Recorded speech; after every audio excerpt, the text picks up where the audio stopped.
Hello বন্ধুগণ, কেমন আছো তোমরা সকলে? আশা করছি সকলে খুব ভালো আছো। তো রিয়াস লাইফস্টাইল চ্যানেলে সবাইকে স্বাগত। আমি আজকে আর কোনো ব্লগ ভিডিও বা কোনো রেসিপি ভিডিও বা কোনো কিছুর ভিডিও নিয়ে আসিনি। জাস্ট তোমাদেরকে বলতে এসেছি আমি ঘরে ছিলাম না বন্ধুগণ, ওই জন্য কারোর ভিডিও দেখতে পাইনি। ওই জন্য কেউ কিছু মনে করো না, এটাই বলতে এসেছি। আর কালকে থেকে আবার ভিডিও দেখবো, ঠিক আছে? ভিডিও দেখতে পাইনি গো, কারণ আমি বাবার বাড়িতে গেছিলাম একটা বিয়েতে, মানে কাকুর বিয়েতে গেছিলাম। তো সেখানে গিয়ে বেশি ভিডিও করিনি, ওই বিয়ের দিনকে করেছিলাম, আর পার্টির দিনকে গিয়ে আর ভিডিও করতে পারিনি।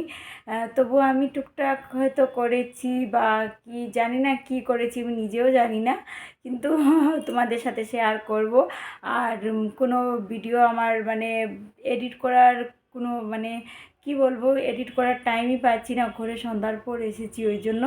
তো তোমাদের ভিডিও দেখবো, আর কাল থেকে আবার দেখা শুরু করব। কেউ কিছু মনে করো না, যারা যারা মানে আমার পাশে আছো বা আমি যাদের পাশে আছি সব সময়। তো হয়তো অনেকেই ভাবতে পারো যে আজকে রিয়া ভানু ভিডিও দেখলো না। আসলে না, আমি ঘরে ছিলাম না বলে, ঘরে না থাকলে যা হয় আর কি সেটাই হয়েছে। আর তোমরা সকলে কেমন আছো জানিও। আমি তো মোটামুটি ভালো আছি। দুদিনকে খুব খারাপ ছিল অবস্থাটা, মানে কি বলবো তোমাদেরকে, বলে বোঝাতে পারবো না, এতটাই খারাপ ছিল। আর আজকে একটু ভালো লাগছে, আজ ভালো লাগছে, বা কালও মোটামুটি একটা ভালো ছিল, আজও ভালো লাগছে। যদিও একটু উইক লাগছে, আমাকে দেখতে অন্যরকম লাগছে। তো তবু মানে ভালোই হয়েছে, আজকে ভালো লাগছে শরীরটা। আর কাল থেকে ফুল তোমাদের পাশে আছি। আর তবুও তো মানে ফুল থাকা বলতে কি বলো তো, যতটা পারি ততটাই চেষ্টা করি, কিন্তু একদিনে সকলের ভিডিও পুরোপুরিভাবে কি করব, মানে যেমন ধরো 6জনার ভিডিও দেখলাম পুরোপুরিভাবে দেখি, এবার যদি সবার মানে সব বন্ধুদের যদি ভিডিও একদিনে পুরোপুরিভাবে দেখতে চাই তাহলে তো হবে না। ওই জন্য আমি মানে বেটে বেটে সকলের দেখি।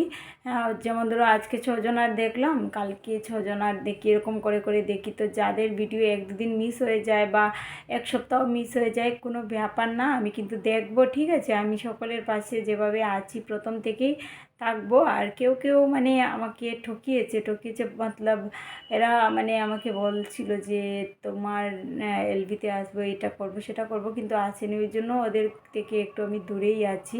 কিন্তু বাকি সবার যারা যারা ইম্পর্টেন্ট ভিডিও দিচ্ছে বা যারা আমাকে এতটা সাপোর্ট করছে, তাদের ভিডিওগুলো আমি অবশ্যই সবসময় দেখবো, দেখার চেষ্টা করি সবসময়। না পারলেও মানে আমি দুদিন পর পর এরকম দেখি।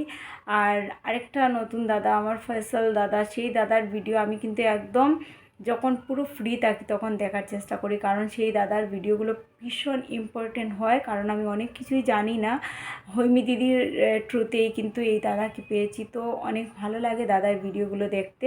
তো ওই জন্য বলবো আমি এই দাদার ভিডিওগুলো আমি কিন্তু যখন একদম ফ্রি থাকি, একদম ফ্রি, তখন আর কি আমি ভিডিওগুলো দেখি, খুব মনোযোগ দিয়ে দেখি।